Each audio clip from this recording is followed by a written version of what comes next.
Ikhwatiman rahimakumullah, itu syarat jadi raja. Punya ilmu, Allah muliakan Adam. Punya ilmu, Allah muliakan manusia. Punya ilmu, Allah daulat tolut jadi raja. Bahkan Nabi Daud dan Nabi Sulaiman itu lebih mulia Nabi Sulaiman gara-gara ilmunya.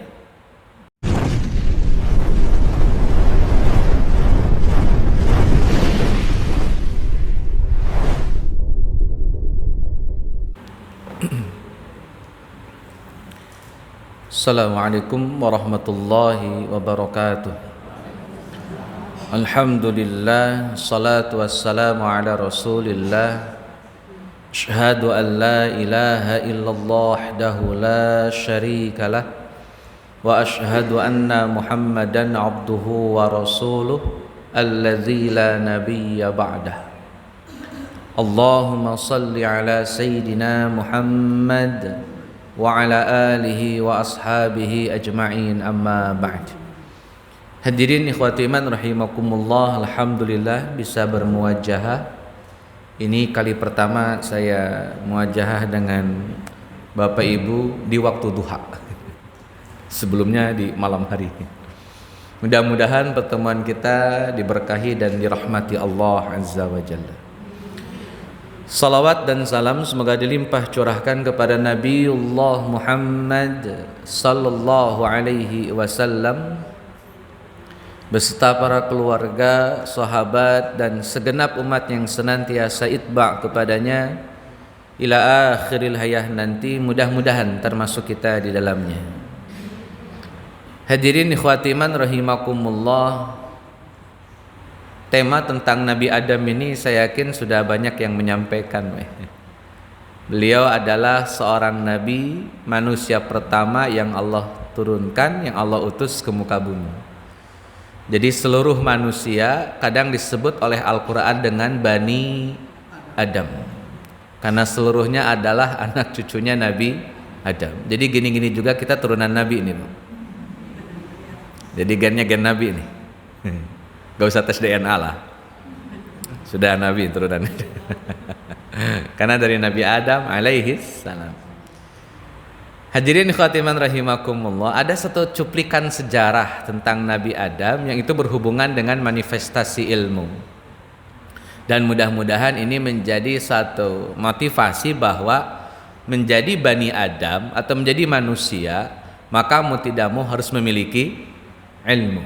Karena Adam itu identik dengan ilmu.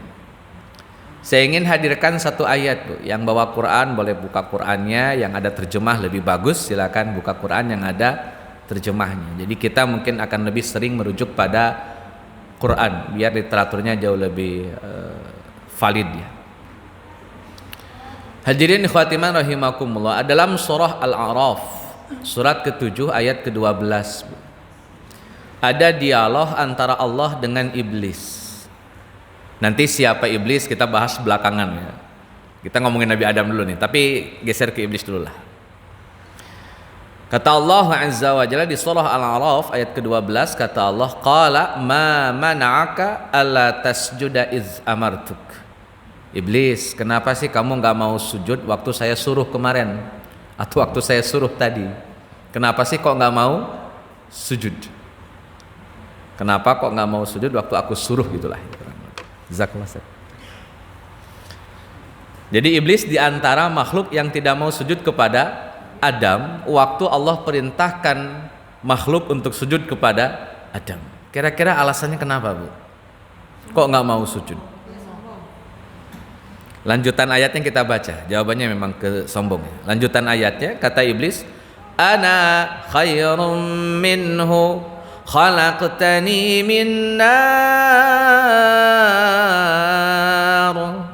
wa khalaqtahu min tin. Kata iblis, wah saya lebih bagus daripada Adam dong. Saya diciptakan dari api, sedangkan Adam diciptakan dari tanah. Jadi iblis sedang mengajukan sebuah framing. Iblis sedang bikin framing. Iblis sedang bikin konsepsi bahwa Adam itu tidak mulia. Yang mulia itu saya. Apa indikator kemuliaan iblis? Kata iblis, Bu, saya diciptakan dari api, Adam diciptakan dari tanah. Dalam framing iblis, dalam konsepsi iblis, bahwa standar kemuliaan adalah materi. Saya ulang, Bu. Ini iblis sudah bikin framing, Bu. Standar kemuliaan itu ada pada materinya. Adam, materi penciptaannya adalah tanah. Iblis, materi penciptaannya adalah api. Yuk, bagusan api. Jadi iblis sudah bikin framing nih, bahwa standar kemuliaan itu indikatornya adalah materi. Saya tanya dulu, Bu. Hari ini ada nggak orang yang meyakini kalau punya materi itu jauh lebih mulia? Ada nggak, Bu? Ada nggak, Pak? Bahaya dong ini. Ini berarti masuk framingnya.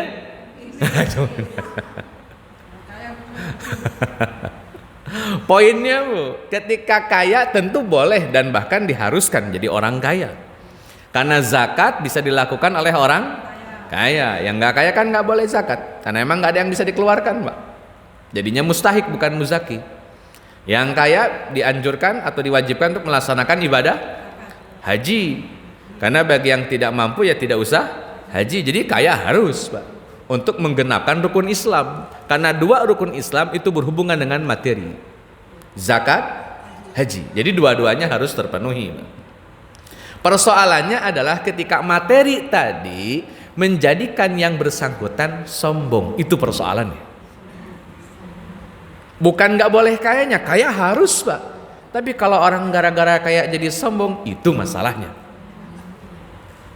Bukan kayanya, sombongnya.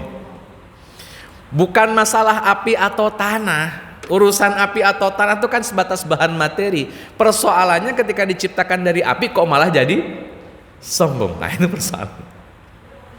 Nah, hadirin khatiman rahimakumullah, ini framing iblis bahwa standar kemuliaan adalah materi. Kita bandingkan dengan Adam, Bu. Allah Azza wa Jalla membantah framing iblis, Bu. Saya ulang, Allah membantah framing iblis. Oh, salah dong. Masa standar kemuliaan gara-gara materi? Justru Adam mulia bukan karena materinya. Kira-kira Adam mulia gara-gara apa, Pak? Adam mulia gara-gara apa, Pak? Ayo, Pak. Kalau iblis kan punya framing standar kemuliaan gara-gara materi. Nah, kalau Adam Allah muliakan gara-gara apa? Gara-gara ilmunya. Ibu cek, Bapak cek dalam surah Al-Baqarah ayat 31. Surat kedua ayat 31. Kalimatnya indah nih, Bu. وَعَلَّمَ آدَمَ الْأَسْمَاءَ كُلَّهَا. Kata Allah Azza wa Jalla, dan Allah mengajarkan Adam al-asma'a kullaha, seluruh nama. Dalam tafsir Ibnu Katsir dijelaskan apa makna al-asma. Al-asma adalah nama anak-anaknya Adam. Jadi asma itu nama-nama, kan artinya nama-nama, Bu. Nama-nama apa yang dimaksud? Nama-nama anaknya Adam. Al-asma diartikan oleh penjelasan Ibnu Katsir yang kedua adalah nama-nama benda langit. Yang ketiga, al-asma adalah nama-nama binatang, hewan, tumbuhan yang ada di bumi.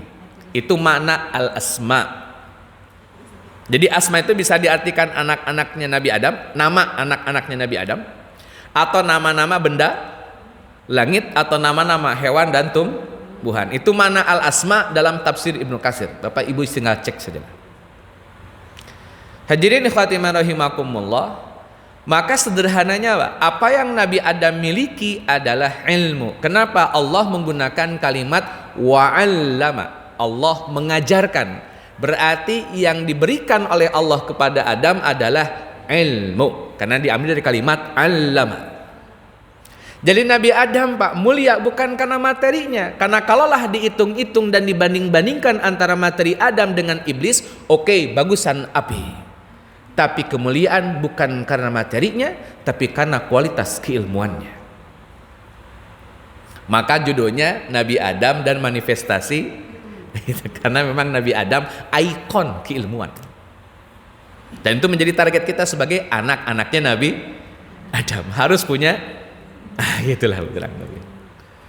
Hadirin ikhwati rahimakumullah, Nabi Adam alaihi salam dimuliakan oleh Allah karena ilmunya. Dan ilmunya Nabi Adam ini, Pak, itu tidak Allah berikan kepada siapapun kecuali kepada Adam saat itu. Makanya waktu Nabi Adam alaihi salam didaulat oleh Allah akan punya kemuliaan dalam kurung ilmu, Allah ngetes dulu malaikat, Pak. Yo malaikat, ada yang tahu nggak ilmu itu apa? Atau nama-nama itu apa? Dan para malaikat semuanya komentar, nggak ada yang tahu. Di surah Al-Baqarah ayat 31-nya itu kata Allah Azza wa Jalla kan summa aradhum 'alal malaikati faqala ambiuni bi asma'i haula'i in kuntum shadiqin. Kata Allah kepada para malaikat, para malaikat, ayo sebutin, jelasin nama-nama yang akan saya ajarkan kepada Adam. Nah, ayo sebutin. Kata malaikat, Pak, di ayat 32-nya, qalu subhanak la ilma lana illa ma 'allamtana. Ya Rabb, maha suci Engkau, kami tidak tahu kecuali apa yang sudah Engkau ajarkan. Malaikat saja, Pak, speechless itu mendengarkan ilmunya Nabi Adam. Malaikat saja sampai kalah, Pak, itu dibanding ilmunya Nabi Adam alaihi salam. Jadi ini ikon keilmuan sebagai makhluk pertama di muka bumi dan kemuliaannya karena indikator keilmuan. Kita tarik, Bu, supaya menguatkan statement ini, hipotesa ini kita kuatkan dengan beberapa dalil berikutnya. Yang pertama, dalam surat Al-Mujadilah ayat ke-11. Kata Allah Azza wa Jalla, yarfa'illahu alladhina amanu minkum walladzina utul ilma darajat. Al-Mujadilah ayat ke-11. Allah itu meninggikan derajat orang yang beriman dan meninggikan derajat orang yang punya ilmu. Berarti linear nih, Pak, nih. Nabi Adam mulia karena ilmunya dan Allah mengangkat derajat orang-orang yang punya iman dan juga punya ilmu. Dua. Tambah lagi satu lagi. Surat Al-Baqarah ayat 247. Di ayat ini dijelaskan bahwa Bani Israel itu seumur-umur tidak pernah punya raja. Bani Israel. Ini ada beberapa istilah nih, Bu. Satu tadi iblis kita belum jelasin. Yang kedua Bani Israel ini juga belum dijelasin ini. Ini banyak yang harus dijelasin. Ya, nanti lihat waktu saja lah barangkali, Bu, ya. Bani Israel itu, Bu, itu mereka tidak pernah punya raja seumur-umur awalnya. Di era Nabi Yusuf alaihi salam tidak ada raja. Di era Nabi Musa tidak ada raja. Di era Nabi Harun tidak ada raja. Di era Nabi Yusha bin Nun, Nabi Yusha bin Nun adalah nabi yang membawa Bani Israel dari penghukuman Allah, Pak. Karena Bani Israel waktu itu dihukum 40 tahun tidak punya tempat tinggal. Nabi Yusha bin Nun lah yang membawa Bani Israel ke Yerusalem. Dibawa oleh Nabi Yusha bin Nun ke Yerusalem. Di Yerusalem, Bu, belum juga punya raja. Adanya nabi, meninggal, datang lagi nabi, meninggal, datang lagi nabi. Endingnya, Bu, 246 mereka minta kepada nabinya, tolong dong utus seorang raja. Jangan nabi mulu, sekali-kali jadi raja lah begitu. Maka di ayat 247 Allah mengangkat seorang Bani Israel sebagai raja, namanya Talut. Nah, ini kenapa istilah Talut? Talut ini punya musuh namanya Talut, lawannya Jalut. Nanti Jalut dibunuh oleh Nabi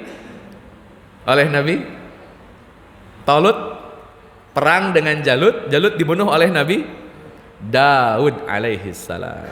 Nanti Nabi Daud jadi mantunya Talut, punya anak-anak yang bernama Nabi Sulaiman. Sejarahnya gitu kan, Bu? Ini hafal semua kan ini? Kan kita ngaji sirah ini ya. Ngaji sirah ini. Hadirin ikhwati rahimakumullah. Kita kembali ke Bani Israel. Bani Israel nggak punya raja, Bu. Akhirnya mereka minta raja. Dihadirkanlah Talut. Allah memilih Talut, Bu. Padahal kata Bani Israel, kenapa sih harus pilih Talut? Kaya? Enggak. Anak banyak? Enggak. Kayaan kami dibanding Talut. Terus kenapa Talut yang harus jadi raja? Harusnya syarat jadi raja itu ya kaya raya. Itu Bani Israel, Bu. Tapi oleh Allah dijawab, oh enggak. Syarat jadi raja itu satu, Bu, bastotan fil ilmi wal jismi, punya kekuatan intelektual dan fisiknya kuat. Nih saya nggak perjelas, Pak, takutnya jadi 2024 nanti nih. Jadi nggak usah, jadi nggak saya lanjutin ya. Segitu doang ini. Bastotan fil ilmi wal jismi, segitu doang ya. Bapak atur-atur aja lah sisa gitu. Nah hadirin ikhwatimah rahimakumullah, itu syarat jadi raja. Punya ilmu, Allah muliakan Adam. Punya ilmu, Allah muliakan manusia. Punya ilmu, Allah daulat Talut jadi raja. Bahkan Nabi Daud dan Nabi Sulaiman itu lebih mulia Nabi Sulaiman gara-gara ilmunya. Gara-gara ilmunya, Pak. Ada diskusi antara Nabi Daud dengan Nabi Sulaiman. Ada kasus, Bu. Nih Nabi Daud raja, Nabi Sulaiman putra mahkota. Nabi Daud didatangi orang, Bu, 2 orang. Dia datang ke Nabi Daud. Ya Nabiullah Daud, kami punya masalah ini. Tolong berikan penghakiman, hukuman, keputusan yang adil, seadil-adilnya. Dilaporkanlah, Bu, masalahnya. Ada 2 orang tetangga, Bu. Tetangga. Yang satu punya kambing. Yang satu punya kebun anggur. Tetanggaan, Bu. Kambing sama kebun anggur. Tetanggaan nih. Kebun anggur yang tetangga ini, Bu, dimakan sama kambing. Habis tuh kebun anggur. Daunnya habis, anggurnya habis, batangnya habis. Udah tinggal ladang doang itu. Kagak ada yang nyisa. 2 orang ini datang ke Nabi Daud. Bagaimana solusinya? Kata Nabi Daud, yang punya kambing, serahkan kambingnya kepada yang punya kebun anggur. Titik, kata Nabi Daud. Nabi Sulaiman menjelaskan, kalau saya kurang sependapat. Kata Nabi Sulaiman. Kata Nabi Daud, gimana dong menurut ente Nabi Sulaiman? Gitu lah ya. Kata Nabi Sulaiman, ini, Bu, memang agak ribet, tapi itulah yang paling adil. Kambing yang ini, Bu, itu diberikan dulu sementara kepada yang punya kebun. Sehingga kambing itu bisa diambil susunya, kalau punya anak diambil anaknya oleh yang punya kebun anggur. Berarti yang punya kambing gak punya kambing lagi dong? Iya, sementara. Selama kambing masih ada di orang ini, di tetangganya, si yang punya kambing wajib menanam anggur di kebun yang punya anggur. Sampai kebun anggur yang ditanam oleh tetangganya ini tumbuh kembali seperti anggur itu waktu dimakan oleh kambing. Kalau itu sudah tercapai, kambingnya balikin, maka yang punya anggur tetap punya kebun, yang punya kambing tetap punya. Kata Nabi Sulaiman. Dan itu yang paling adil. Jadi lebih mulia Nabi Sulaiman gara-gara ilmu. Memang ada ribet ya, agak ribet ya. Tapi ya begitulah. Itu yang paling adil loh. Jadi ya bukan ini habis nih ganti, nggak gitu Pak caranya itu. Nggak langsung harus ganti. Yang punya kambing serahin kambingnya, yang punya kambing harus nanam anggur. Anggurnya udah tumbuh normal seperti waktu dimakan sama kambingnya. No, anggurnya udah aneh tumbuhin lagi, udah aneh tanamin lagi, udah jadi nih. Seperti dulu, kambingnya balikin, anggurnya kembali buat pemilik anggur. Itulah cara Nabi Sulaiman menyelesaikan masalah. Dan Allah memuji, Pak, Nabi Sulaiman lebih paham. Hadirin ikhwatimah rahimakumullah, maka kualitas ilmu menjadi sesuatu yang sangat penting bagi umat manusia. Karena tanpa ilmu, manusia tidak bisa melakukan dan tidak boleh melakukan apa-apa. Dalam surah Al-Isra, surat ke-17 ayat ke-36. Wala taqfu ma laysa laka bihi ilmun. Tidak boleh melakukan sesuatu tanpa didasari oleh ilmu. Imam Bukhari dalam kitab Jami'us Sahih lil Imamil Bukhari, beliau bikin bab. Dalam hadisnya beliau bikin bab, babul ilmi qoblal qaul wal amal. Bab ilmu sebelum ngomong dan sebelum beramal. Itu merupakan penjawantahan dari Al-Isra ayat 36. Jadi belum bisa ngapa-ngapain kalau belum ada ilmu. Punya ilmu dulu baru ngomong, baru berbuat. Jangan sampai orang bicara orang berbuat tanpa didasari ilmu. Dan kayaknya zaman sekarang banyak yang ngomong dan berbuat tapi tidak punya, itu persoalan hari ini. Maka harus punya ilmu dulu, baru bicara. Hadirin ikhwatimah rahimakumullah, maka Nabi Adam alaihissalam dengan kemuliaan ilmunya menjadi motivasi pendorong utama agar kita meningkatkan kualitas keilmuan kita kapanpun dan dimanapun. Maka Nabi ngasih aturan, Bu. Kata Nabi, belajar itu sebagai salah satu cara mendapatkan ilmu itu minal mahdi, dari mulai lahir sampai jadi kapan kita boleh pensiun belajar? Jawabannya kalau sudah, karena kalau sudah mati masih juga belajar, horor, Bu. Bayangin udah meninggal masih hadir di majelis taklim, kan horor. Bukannya ibu sudah meninggal. Jadi endingnya sudah meninggal. Kalau sudah meninggal bebas tugas dari belajar. Selama belum meninggal berarti masih dianjurkan untuk belajar. Minal mahdi ilal lahdi. Ustaz, apa hikmahnya kok harus belajar tuh sampai meninggal? Hadirin ikhwati man rahimakumullah, luasnya ilmu yang telah Allah anugerahkan kepada kita sebagai umat manusia itu tidak bisa dikuasai hanya dalam waktu 1 tahun, 2 tahun, 3 tahun. Bahkan mohon maaf Pak, habis umur kita belum tentu bisa menguasai ilmu yang Allah anugerahkan. Kadang-kadang gini Bu, nih kadang-kadang. Dulu waktu masih muda punya ilmu A. Sudah tua ilmu yang tadi dikoreksi jadi B. Ada yang ngalamin gitu Pak? Dulu nih waktu masih muda ilmunya itu A, pengalaman belajar lagi ilmunya jadi B, jadi berubah gak? Ada nggak? Atau Imam Syafi'i lah dalam konteks ulama madhab, waktu beliau pergi ke Baghdad punya qaul qadim namanya, pergi ke Mesir punya qaul jadid namanya. Itu di qaul qadim qaul jadid jadi beda Bu. Dulu A sekarang bilang B gitu. Kenapa kok ilmu harus dikaji sampai meninggal dunia, sampai wafat? Karena bisa jadi ada perubahan dari ilmu yang sudah kita miliki. Mungkin dulu baru tahu setengah, sekarang sudah lebih utuh, mungkin nanti jauh lebih utuh dibanding sebelum-sebelumnya. Maka jangan pernah berhenti belajar, karena ilmu yang kita punya belum tentu utuh dan lengkap. Terus jangan sampai sepotong-sepotong. Saya masuk geser ke kajian fikih sedikit saja. Dalam pelajaran usul fikih, Ibu mau pakai As-Sulam boleh, mau pakai Mabadi Awaliyah boleh. Pokoknya kitabnya kitab usul fikih. Di situ dijelaskan Bu bahwa fikih itu al-fahmu. Yang namanya fikih itu artinya faham. Ulang. Yang namanya fikih itu artinya faham. Jadi kalau orang ngaji fikih harusnya dia lebih jangan sampai gara-gara ngaji fikih jadi berantem. Berarti yang berantem dia tidak karena harus paham. Masa paham berantem? Kan gitu Bu ya.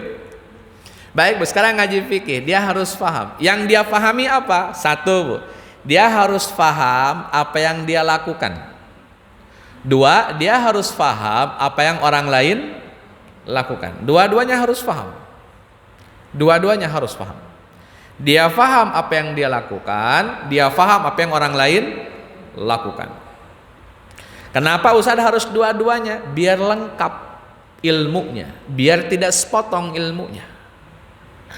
Kalau dia cuma faham apa yang dia lakukan, dia tidak mau faham apa yang orang lain lakukan, berarti dia gagal faham, karena tidak utuh. Kalau dia gagal faham, biasanya Bu suka salah. Kalau sudah salah faham, biasanya akur tidak akur. Nah itu masalah umat hari ini. Karena kurang utuhnya ilmu yang dipelajari dan difahami, berujung pada salah faham jadinya tidak akur. Dan umat hari ini banyak tidak akurnya gara-gara gagal faham. Maka harus ngaji, harus belajar supaya pemahamannya utuh. Ya emang agak pusing Bu, karena kita harus memahami yang orang lain lakukan. Kalau yang kita lakukan kan enak Bu, karena kita punya expert gitu mempelajarinya, kita amalkan dan kita pahami. Tapi yang orang lain lakukan, kadang-kadang kan orang a priori, payen sih. Tapi disitulah pentingnya, Bu. Saat kita memahami orang lain, maka jadi saling memahami. Kalau sudah saling memahami, enak. Ada yang sholatnya gerak-gerak telunjuk, saya paham itu. Ada yang sholatnya nggak pakai gerak-gerak, saya juga paham. Biasa aja tuh. Oh, yang satu pakai kunut, paham saya kenapa kunutan. Oh, yang satu enggak, paham saya enggak kunutan. Anteng aja itu pun nggak ada masalah. Toh sama-sama. Coba kalau salah paham, bidah itu. Wah, salah itu. Kalau tidak paham, maka ya menjadi penting yang namanya belajar. Hadirin ikhwati rahimakumullah, Nabi Adam, Bu. Ini masih ngomongin Nabi Adam. Itu harusnya tinggal di surga atau tinggal di bumi? Saya ulang. Nabi Adam tuh harus tinggal di surga atau di bumi? Di bumi, di surga. Harusnya apa nih? Harusnya tuh tinggalnya di surga apa di bumi? Harusnya di surga. Terus kenapa tinggal di bumi? Karena bikin salah. Jadi kalau nggak bikin salah, nggak akan keluar, tinggal terus di surga. Berarti kita bakal akhirnya di gitu nih ceritanya nih. Bener gitu nih? Serius nih, Bu nih. Ini ngaji sirah nih. Kalau Nabi Adam, jadi yang salah itu Nabi. Gara-gara Nabi Adam nih kita tinggal di Tebet. Coba kalau Nabi Adam nggak bikin salah, kan kita tinggalnya di kapling surga, Bu. Firdaus, Adnan ya. Hadirin ikhwati rahimakumullah, tolong cek dalam Al-Baqarah ayat 30, Bu. Dicek ya, biar kita clear ini urusannya. Biar nggak nyalahin Nabi Adam. Nabi kok disalah-salahin. Kata Allah Azza wa Jalla, wa id qulna lil malaikati inni ja'ilun fil ardi khalifah. Saya terjemahkan, Bu. Inni, sesungguhnya aku, ja'ilun, akan menciptakan, fil ardi, di muka, di surga apa di bumi? Di surga apa di bumi? Di bumi. Siapa yang akan diciptakan di bumi? Siapa khalifah yang dimaksud? Adam. Jadi Adam itu memang tugasnya di kok berubah lagi ini. Tadi surga, sekarang dunia. Apa, Pak? Transit. Nabi Adam tuh, Bu, memang makhluk yang diutus dan memang ditugaskan untuk tinggal di bumi. Ke surga itu ada dua hal yang dilakukan oleh Adam. Satu, Bu, melihat sifat-sifat Allah agar itu diidentifikasi supaya menjadi kepribadian Adam. Maka Allah Ar-Rahman Maha Penyayang, manusia harus punya rasa. Itu namanya belajar mengadopsi. Supaya Adam belajar sifat-sifat Allah. Nanti di bumi tanamkan sifat-sifat Allah tersebut menjadi kepribadian seorang Adam. Cuman porsinya tidak sebanyak Tuhan. Kalau Allah kan maha, kalau kita kan nggak pakai maha. Jadi satu tugas Nabi Adam mengidentifikasi sifat-sifat Allah. Tugas Nabi Adam yang kedua adalah melihat keadaan surga dan segala fasilitasnya. Kenapa, Bu?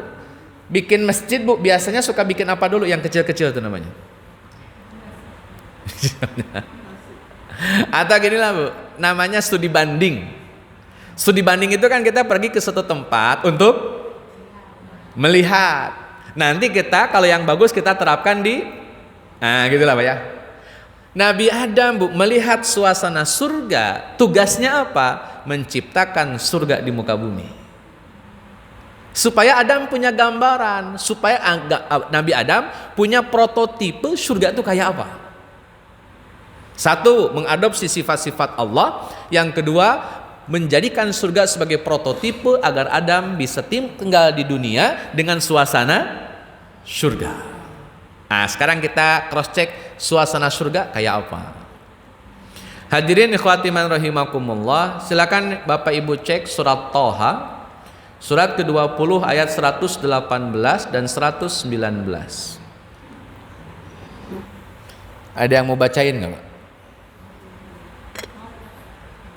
Terjemahnya aja boleh. Thaha ayat 118 dan 119.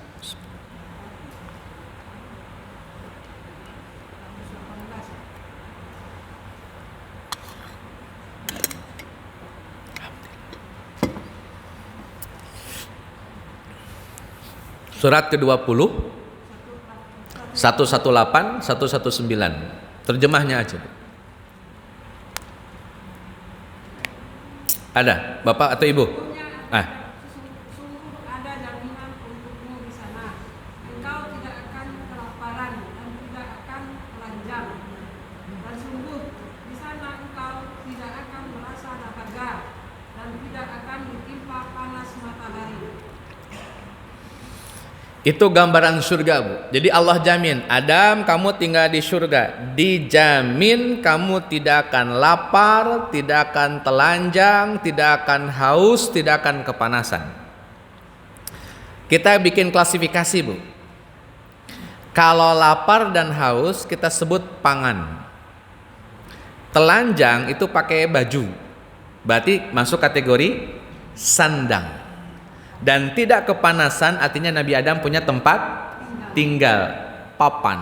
Maka surga itu terpenuhinya sandang, pangan, papan. Itu surgawi itu. Karena kalau sudah punya sandang, pangan, papan, bawaannya tenang. Di surga itu kita tenang. Coba Ibu gak punya sandang, gak pakai baju berarti kan? Kan gelisah. Bapak nggak punya pangan, aduh besok makan apa ini? Mana belum punya duit sekarang, gelisah Pak itu. Surga nggak ada orang gelisah di sana. Adam harus membuat satu format, Bu, bahwa dunia itu harus terpenuhi sandang, pangan, papan. Itu surgawi, Bu. Persoalannya, Bu, tidak mesti mewah. Karena kalau sudah mewah lain bab. Dalam konteks sandang, pangan, papan, kata yang paling pas adalah cukup, bukan mewah. Makannya cukup, sandangnya cukup, papannya cukup. Kita bandingkan dengan Nabi Muhammad SAW.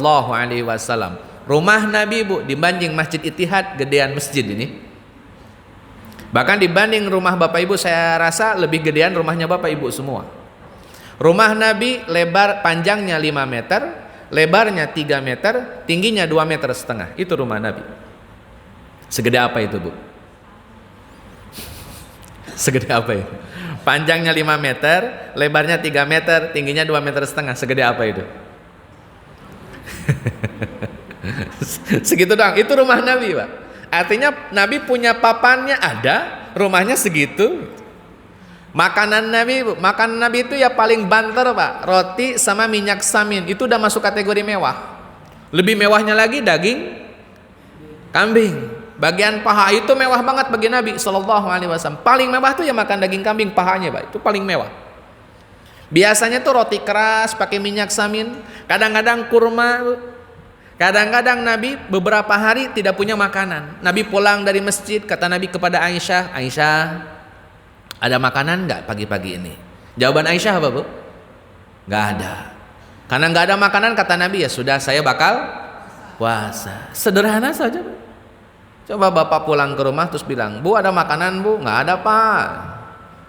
Kira-kira gimana, Pak? Emang beda dikit mana Nabi, emang. Beda dikit mana Nabi ya. Kalau Nabi gak ada makannya, sudah saya bakal puasa, selesai waktu urusannya. Bahkan 2 bulan, Pak, dapur Nabi itu gak pernah ngebul. 2 bulan, Pak. 2 bulan itu, Pak, 30 tambah 30 hari, 60 hari, Pak, Nabi dapurnya gak ngebul. Itu gimana ceritanya? Sandang, pangan, papan Nabi ada, tapi tidak semewah yang kita bayangkan, Pak. Sederhana sekali Nabi SAW. Tapi Nabi bisa jamin, Pak, Kadang-kadang makan kurma, kadang-kadang makan roti, kadang-kadang 2 bulan dapur tidak ngebul.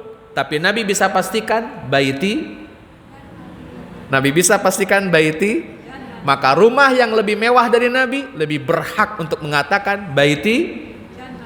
Udah belum, Bu?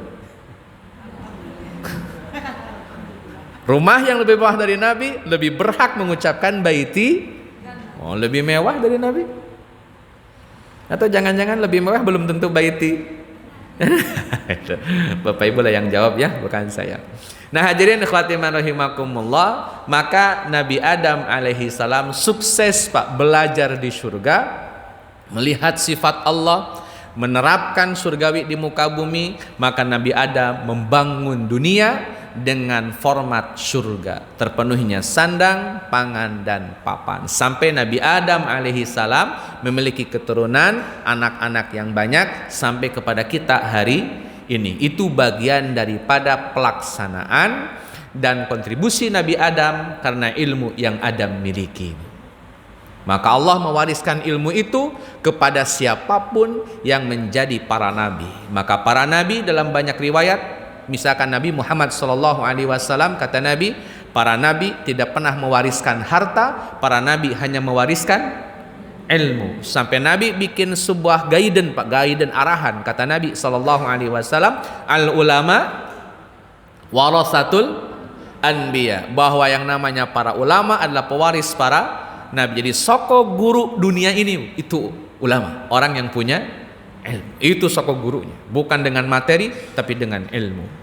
Hadirin ikhwati rahimakumullah, bahkan akhir zaman kata Nabi, di antara tanda akhir zaman adalah dicabutnya ilmu dengan cara wafatnya para ulama. Jadi urusan ilmu berhubungan dengan kiamat, urusan ilmu berhubungan dengan membangun peradaban manusia dan dunia, urusan ilmu adalah indikator kemuliaan manusia. Maka hadirin ikhwati rahimakumullah, kalau sudah disebut Bani Adam, pastikan kita layak disebut oleh orang-orang yang punya ilmu. Terakhir sebagai penutup, ada tanya jawab nanti silakan. Jadi segitu dulu ya. Nanti saya ada closing statement ini. Hadirin ikhwati rahimakumullah, sebagai penutup di dalam surah At-Taubah 122. Bapak Ibu cek ya. Al-Baqarah At-Taubah 122. Allah menggambarkan di situ satu, kata Allah begini, jangan semuanya jihad dong. Jangan semuanya lah. Harus ada sebagian orang yang tafaqquh fiddin, mengkaji agama. Jangan semuanya ikut perang ke medan perang. Harus ada yang ngaji gitu. Harus ada yang ngaji. Hikmahnya apa? Bahwa belajar, ibu menulis, ibu membaca, ibu mengkaji, ibu mengaji, bapak belajar, bapak mengkaji, bapak mengaji, itu sama nilainya dengan jihad di medan perang. Sama. Karena disandingkan oleh Allah, jangan semuanya ikut perang, harus ada yang ngaji. Jadi ketika ibu pakai pena, menulis, mengkaji sesuatu, mempelajari sesuatu, itu sama dengan jihad di medan perang. Bedanya Bu, kalau mujahid di medan perang pakai pedang, kalau ibu berjihad pakai pena, itu beda. Tapi sama-sama jihad. Maka Nabi jamin sallallahu alaihi wasallam, kalau orang datang ke majelis ilmu, Nabi jamin. Jaminannya adalah surga.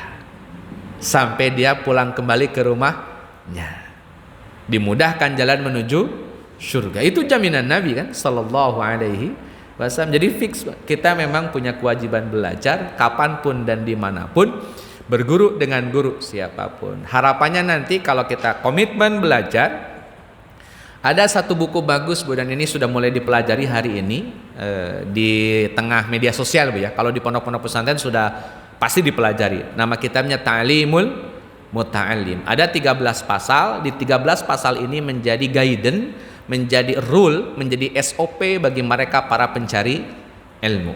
13 pasal. Itu buku bagus sekali.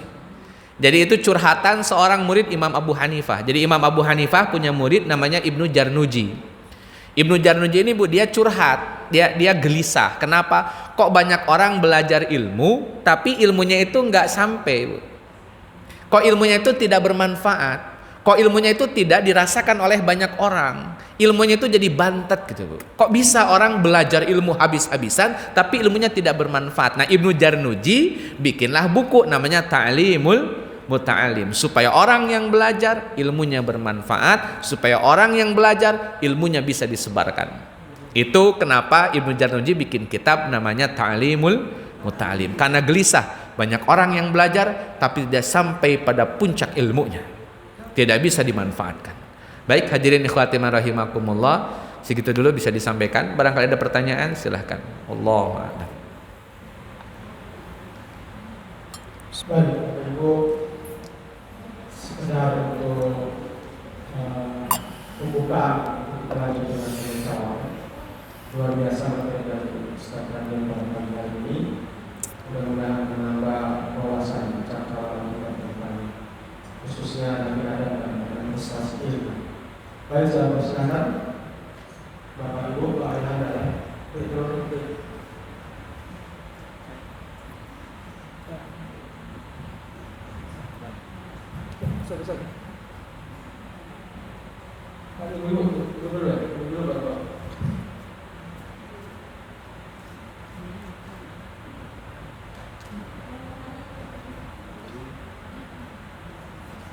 silakan. Bismillahirrahmanirrahim. Assalamualaikum warahmatullahi wabarakatuh.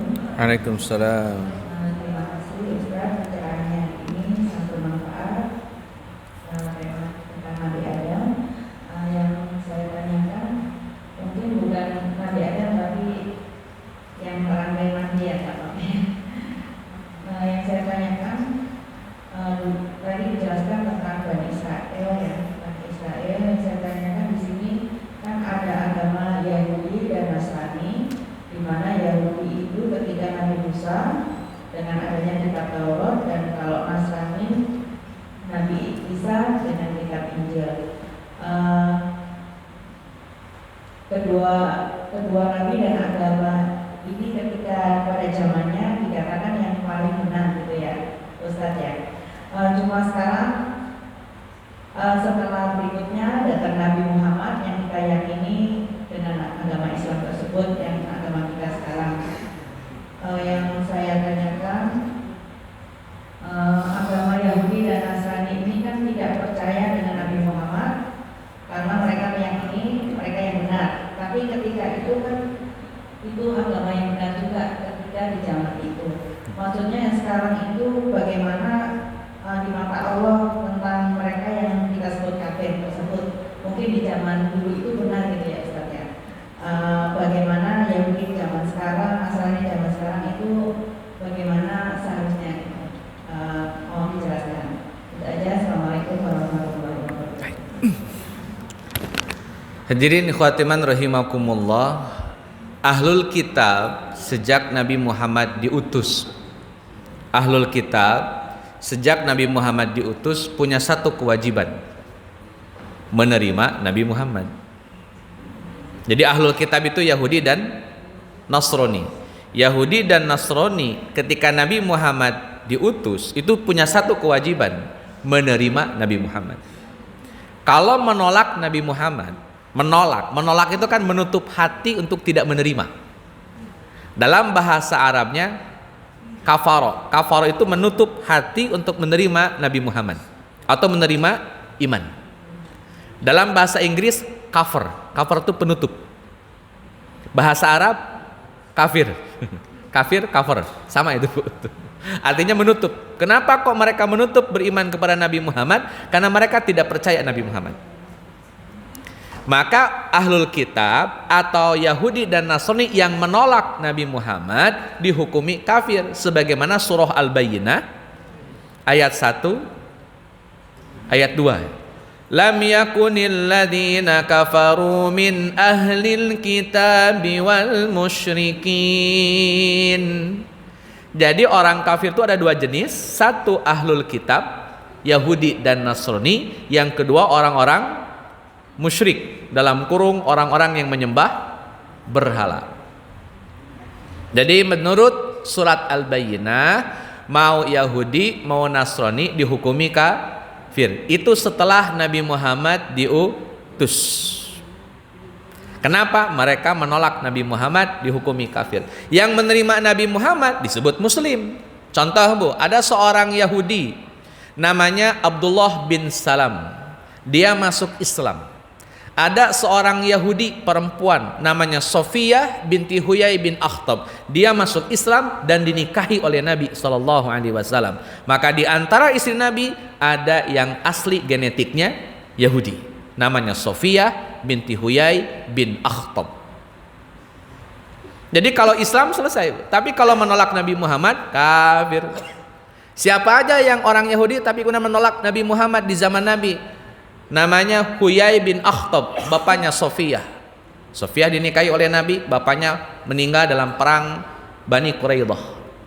Kemudian Ka'ab bin Ashraf, dia punya benteng yang bagus, benteng yang kokoh. Ka'ab bin Ashraf ini susah betul Pak menerima Nabi Muhammad. Alih-alih menerima, suka mencela Nabi, menghujat Nabi. Akhirnya Nabi memerintahkan membunuh Ka'ab bin Ashraf. Yang bertugas membunuh beliau adalah Muhammad bin Maslamah.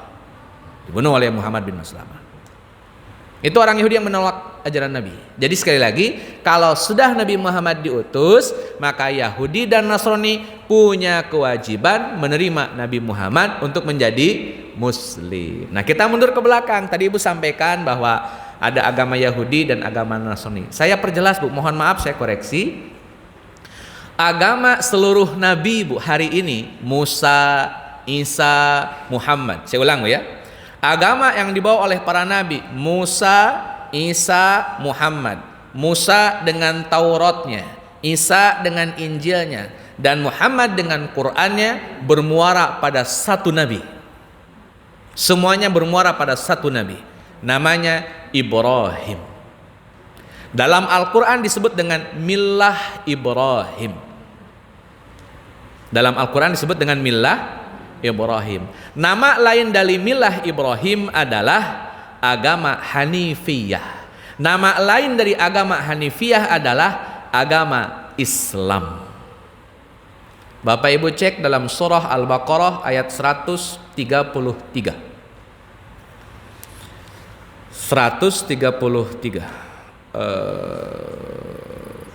Atau 132 dulu Bu. 132. Kalau 133 tentang Nabi Yakub. 132. Saya cek juga Bu, takut salah.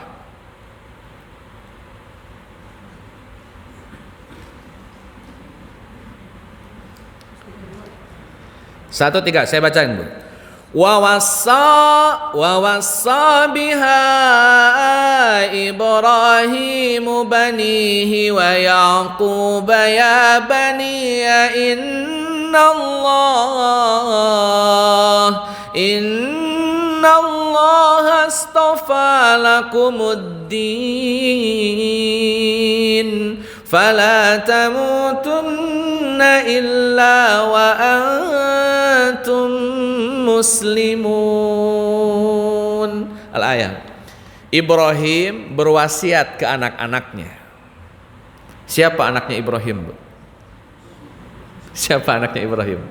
Ishak dan Ismail. Berarti Ibrahim berwasiat kepada Ishak dan wa Yakub, dan Nabi Yakub juga berwasiat kepada anak-anaknya. Siapa anak-anaknya Nabi Yakub?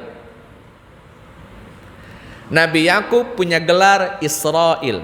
Nama Israel itu gelar bagi Nabi Yakub. Anak-anaknya Nabi Yakub disebut dengan Bani Yakub. Karena Yakub punya gelar Israel, maka Bani Yakub sama dengan Bani. Nah itu. Jadi Bani Israel itu anak-anaknya Nabi Yakub. Totalnya berapa? 12. Ruben, Zebulon, Simon, Asher, Isakhar, dan Jad, Naftali. Sekarang ini. Pokoknya ada 12. Yosef, Benyamin, ada 12 Bu. Ini ada baru 10 nih. 2 lagi lah. Ibu cari aja di Google. Ruben, Zebulon, Simon, Aser, Issakhar, dan Gad, Naftali. 2 lagi. Yosef, Benyamin. 2 lagi Pak. Ibu cari lagi lah. Pokoknya totalnya 12. Levi, 1 lagi berarti ya. Levi. Ruben, Zebulon, Simon, Levi, Asher, Issakhar, dan Gad, Naftali, Yosef, Benyamin. 1 lagi Bu. Ibu cari ya. Cek aja di Google lah, itu ada. Saya lupa Bu. Intinya ada 12 anak Nabi Yakub alaihi salam. Nabi Ibrahim punya anak 2, Ismail dan Ishak. Totalnya 8 Bu sebetulnya. Cuman yang kita kenal 2. Ada 8 totalnya.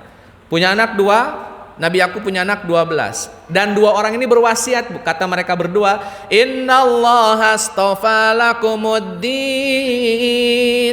Allah telah memilihkan bagi kalian agama. Apa agamanya Bu? Lihat ujung ayatnya. Wala tamutunna illa wa antum muslimun. Janganlah kalian mati kecuali dalam keadaan, berarti agamanya agama. Maka Ibrahim mengajarkan agama Islam. Kita runut nih Bu, kita runut. Ibrahim punya anak Ishak. Ishak punya anak Yakub. Yakub punya anak 12. Ibu ambil salah satu namanya Levi. Levi punya anak Bu, namanya Qahid. Qahid punya anak namanya Yashar. Yashar punya anak namanya Imran. Imran punya anak namanya Musa alaihi salam. Maka muncullah Nabi keturunan dari Levi. Kok Ustaz tahu? Saya ngapalin lama Bu ini. Jadi saya tahu. Saya ngapalin soalnya. Bukan tadi ngapalinnya Bu, sebelumnya saya ngapalin ini.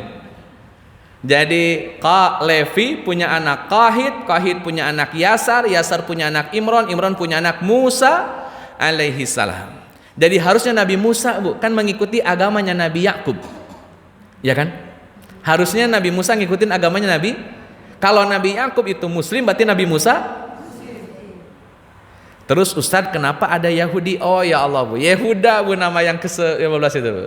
Saya ulang lagi Bu. Ruben, Zebulon, Simon, Levi, Yehuda, Aser, Issakhar, dan Gad, Naftali, Yosef, Benyamin. Nah 12 tuh. Yehuda ya, supaya lupa ya. Yehuda ini Bu nanti punya anak banyak. Dan anaknya ini pinter-pinter, punya kekuasaan. Nanti jadi bangsa, namanya bangsa. Maka Yahudi asalnya Bu bukan agama, dia bangsa. Ibu main ke Banten. Di Banten itu punya agama. Nama agamanya apa? Sunda Wiwitan. Padahal Sunda itu bukan nama agama, tapi nama suku. Ibu main ke Jawa. Di Jawa ada kebatinan namanya Kejawen. Kejawen itu bukan agama, dia itu suku kan, suku Jawa sebetulnya. Jadi kenapa kok kemudian Yahudi jadi agama? Itu orang Yahudi Bu, bangsa Yahudi mendistorsi ajarannya Nabi Yakub, mendistorsi ajarannya Nabi Musa, maka mereka menjadi agama Yahudi. Padahal harusnya mereka beragama Islam. Perbandingannya Bu, Ibu silakan cek, Bapak silakan cek dalam Al-Baqarah ayat 83. Al-Baqarah ayat 83. Ada yang mau nerjemahin nggak Pak? Biar saya bisa minum dulu maksudnya. Al-Baqarah ayat kedua, surat kedua ayat 83.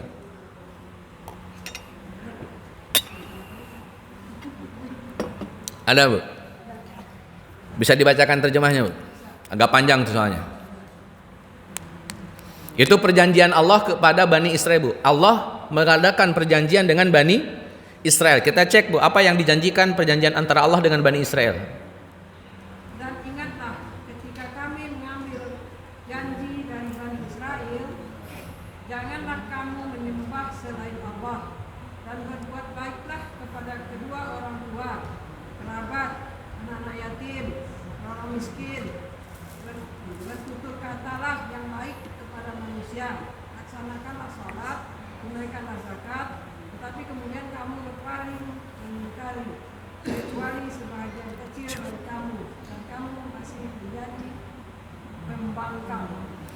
Harusnya Bu, bangsa Yahudi dan Bani Israel itu sholat, puasa, zakat. Itu ayat itu. Nabi Musa tadi dibaca oleh Ustaz kita surat Toha ayat ke-14. Innani anallah la ilaha illa ana fa'budni wa aqimis salata li dzikri. Itu Allah berfirman kepada Nabi Musa. Allah nyuruh Nabi Musa ngapain? Salat. Maka Bani Israel semuanya salat. Perbandingan Bu dalam surah Maryam, surat Maryam ayat 31. Ini Nabi Isa alaihi salam. Wa ja'alani mubarakan aynama kuntu wa awsani bis salati waz zakati ma dumtu hayya. Kata Nabi Isa, saya itu di mana saja ngasih keberkahan. Dan Allah berwasiat kepadaku untuk melaksanakan salat. Saya cek nih Bu nih. Biar Ibu clear bahwa orang Yahudi dan orang Nasrani seharusnya mereka sholat. Saya tanya Bu, ada yang masih sholat nggak sekarang dari kalangan mereka? Ada nggak Bu? Sekolah Minggu Kristen Ortodoks. Mereka sampai hari ini Bu, orang Kristen Ortodoks itu masih sholat dan masih puasa. Saya buka YouTube-nya nih Bu, biar clear. Memang ini resmi dari mereka, bukan saya ngada-ngada. Hendak mendengar suara kepujianmu dan memberitakan. Ini wudunya orang Kristen Ortodoks. Wudu. Ya Tuhan, aku telah mencintai keindahan Wudu. baikmu, tempat di mana kemuliaanmu bersemayam. Tapi baca Janganlah kitab. kiranya engkau menghancurkan jiwaku bersama orang-orang berdosa. Ini sholatnya. Maaf Bu, nih gratisan soalnya. Nah, ini sholatnya Kristen Ortodoks. Sujud Bu. Ruku, sujud. Sekarang dan selalu serta sepanjang. Ini sujud. Tuhan Ya bacaannya bacaan mereka. Tuhan kasihlah, Tuhan kasihlah. Kasihlah, itulah kurang lebih. Enggak, poinnya Bu, Yahudi dan Nasrani itu asalnya Muslim. Mereka Muslim karena mengikuti agamanya Nabi Ibrahim. Terus kenapa kok usah jadi Yahudi yang sekarang salah? Karena mereka melakukan distorsi terhadap agama mereka. Nanti sejarah kenapa kok bisa terdistorsi nggak bisa selesai sekarang Bu ya. Mohon maaf ini. Jadi nanti kita bikin judulnya sejarah distorsi agama Islam di zaman Nabi Musa, di zaman Nabi Isa, sampai di zaman Nabi Muhammad. Nah, kalau mau dikaji bisa itu. Itu satu Bu. Jadi distorsi. Agama Nasrani juga sama, terdistorsi. Harusnya orang Nasrani ya sholat, puasa, zakat sama. Harusnya begitu. Saya ulang Bu. Nabi Ibrahim adalah pelopor agama Islam. Ada lebih dulu daripada Nabi Ibrahim? Ada. Namanya Nabi Nuh alaihissalam. Dialah pelopor agama Islam, tapi syariat yang sempurna ada di Nabi Ibrahim. Nabi Nuh alaihissalam itu pelopor agama Islam. Maksudnya beliau yang mengajarkan tema Islam. Nabi Adam pun sama Bu, beragama Islam, hanya saja belum menggunakan diksi Islam. Beda dengan Nabi Nuh. Nabi Nuh sudah mempopulerkan istilah Islam. Ibu bisa cek dalam surat Yunus ayat 72, surat ke-10 ayat 72, kata Nabi Nuh alaihi salam, wa umirtu an akuna minal muslimin. Nabi Nuh mendeklar bahwa dia seorang muslim. Itu Nabi Nuh. Nabi Ibrahim alaihi salam itu dibuka dalam surah Ali Imran ayat 67. Surat ketiga ayat 67. Kata Allah Azza wa Jalla tentang Nabi Ibrahim, kata Allah Pak, Ali Imran ayat 67. Maka Ibrahim Yahudiyyan wala Nasraniyyan walakin kana hanifan muslima. Nabi Ibrahim Muslim, bukan Yahudi, bukan Nasrani. Karena Yahudi itu bangsa asalnya, Nasrani itu nama tempat asalnya, tapi mereka mendistorsi seolah-olah sekarang menjadi agama. Wajar Pak kalau Yahudi, Nasrani dan Islam punya banyak irisan tentang agamanya. Kan irisannya banyak yang sama. Karena memang awalnya satu sumber. Yahudi terdistorsi, Nasrani terdistorsi, agama Islam yang dibawa oleh Nabi Muhammad aman sampai akhir zaman. Jadi itu ceritanya Bu. Cuman ini detailnya ya kapan-kapan kita perjelas. Mudah-mudahan ada waktunya. Allahu a'lam. Assalamualaikum warahmatullahi wabarakatuh. Ustaz, masih atas tausiahnya Pak Ustaz. Tadi karena Pak Ustaz sudah menguraikan kisah Nabi Adam yang pertama dia tinggal di surga, kemudian juga Pak Ustaz sudah mengibaratkan kalau di surga itu tidak ada yang banyak, tidak ada yang pemanasan, ibaratnya pasti ada standar. Nah, dan Pak Ustaz juga tadi membuka surat Toha, Pak Ustaz ya. Nah di sini ada firman Allah, dan sungguh telah kami pesankan kepada Adam dahulu, tapi dia lupa dan kami tidak dapati kemauan yang kuat padanya. Itu Toha 115. Intinya adalah tidak ada kami dapati kemauan yang kuat. Kemungkinan karena Nabi Adam tidak memiliki kemauan yang kuat, makanya Allah turunkan beliau ke bumi, walaupun di situ sudah disediakan ayatnya. Tapi kan bisa juga Pak Ustaz kalau diibaratkan. Adam, kamu sudah mengetahui semuanya mengenai surga. Sekarang amalkanlah, turunkan kamu ke bumi. Kan bisa begitu Pak Ustaz ya, kan katanya Allah Maha Baik. Tapi kok di sini kok ada turun kalian ke bumi dan laksanakan semua perintah-perintah Allah begitu. Kenapa di sini kami tidak menemukan kemauan yang kuat? Padahal kan Adam tahu Allah itu Tuhannya. Walaupun di situ juga ada godaan setan. Izin Pak, ayat berapa tadi? 100? Ayat 115 surat Toha. Kebetulan sangat berkaitan tadi dengan surat Toha 118 119 tadi Ustaz. Nah, mohon pencerahan supaya kami bisa dapat pelajaran Ustaz. Skemanya bagaimana supaya jadi pelajaran bagi kita juga di yang di sini. Terima kasih atas pencerahannya. Assalamualaikum warahmatullahi wabarakatuh. Waalaikumsalam warahmatullahi wabarakatuh. Saya cek dulu nih Pak.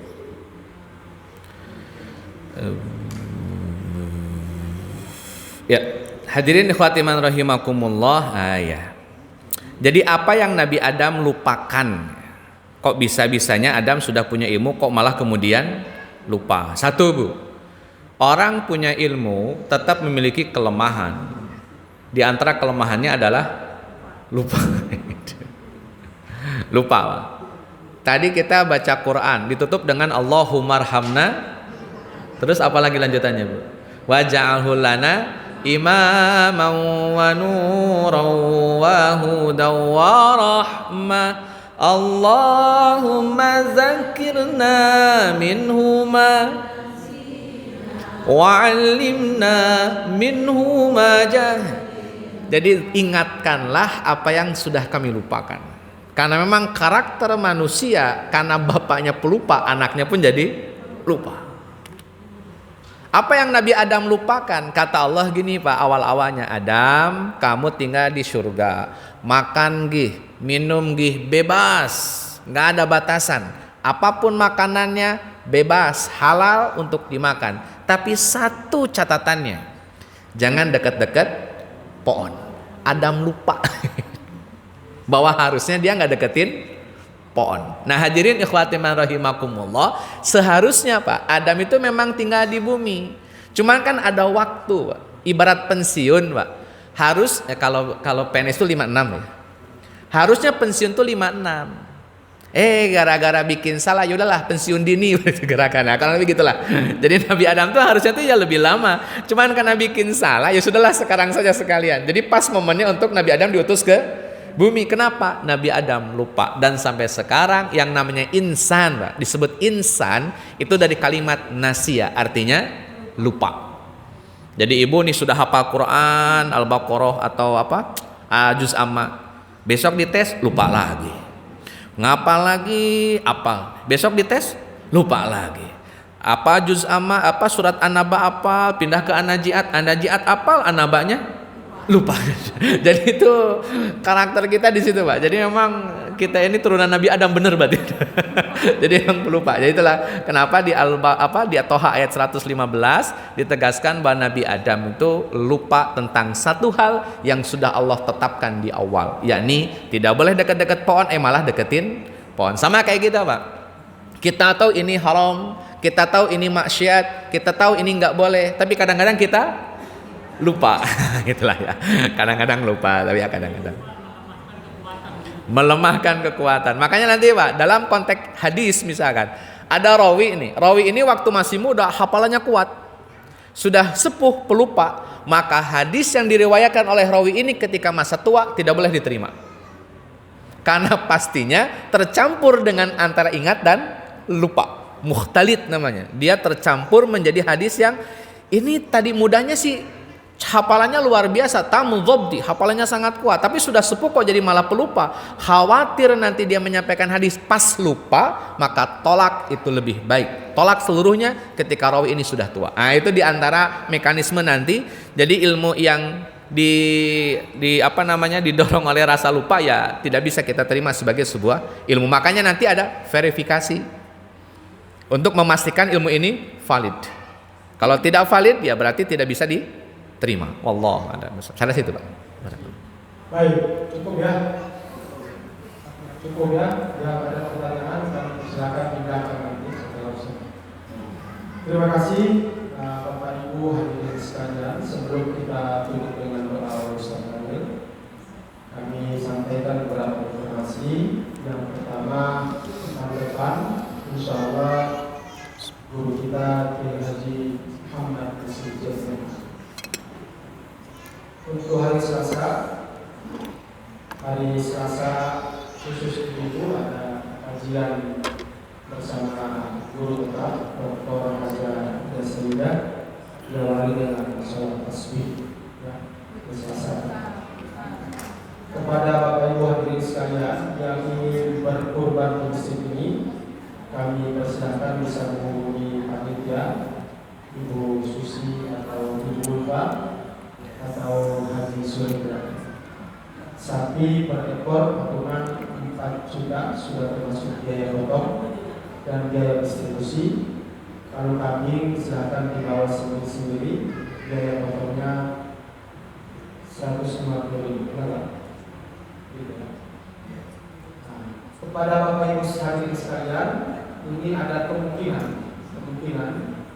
Idul Adha kita juga akan berbeda, tapi dengan Muhammadiyah maksudnya. Tapi kami tetap akan mengikuti pengumuman pemerintah. Ya, belum tahu kita dengan pengumuman, tapi kemungkinan tidak saja Idul Fitri, Idul Adha akan berbeda juga. Tapi kita ambil hikmahnya aja, hari tasbihnya jadi lebih panjang, gitu ya. Hari tasbihnya jadi lebih. Ada yang mau potong di hari pertama boleh, hari kedua boleh, hari ketiga boleh. Mudah-mudahan kita semua diberikan keberkahan pada Bapak Ibu dan sekalian. Sekali lagi yang ingin berkurban bisa menghubungi. Bukan ngikutin hari Arafah itu. Sebenarnya lagi. Sebelum ditutup dengan doa, Ustaz Daniel. Baik, Ustaz. Ya. Perbedaan metode menjadikan perbedaan kesimpulan, Bro. Perbedaan metode itu membuat perbedaan kesimpulan. Metode pertama adalah penentuan hilal tergantung negara di mana dilihatnya hilal. Indonesia melihat hilal, Bu, berarti hari Ahad itu tanggal 29 Zulqa'dah. Ahad tanggal 18 Juni nanti itu bertepatan dengan tanggal 29 Zulqa'dah. Maka maghrib di hari Ahad itu menjadi penentuan melihat hilal. Di Indonesia, Bu, kalau hari Ahad tanggal 18 Juni yang insya Allah nanti Dewan Isbat ya, Kementerian Agama, ternyata hilal sudah kelihatan, maka hari Senin sudah tanggal 1 Zulhijjah. Berarti kalau Senin tanggal 19 sudah 1 Zulhijjah, 19, 1, 20, 21, 22, 23, 24, 25, 26, 27, 28, maka Idul Adhanya tanggal 28. Kalau hari Senin sudah tanggal 1 Zulhijjah. Kalau hari Ahad hilalnya sudah kelihatan.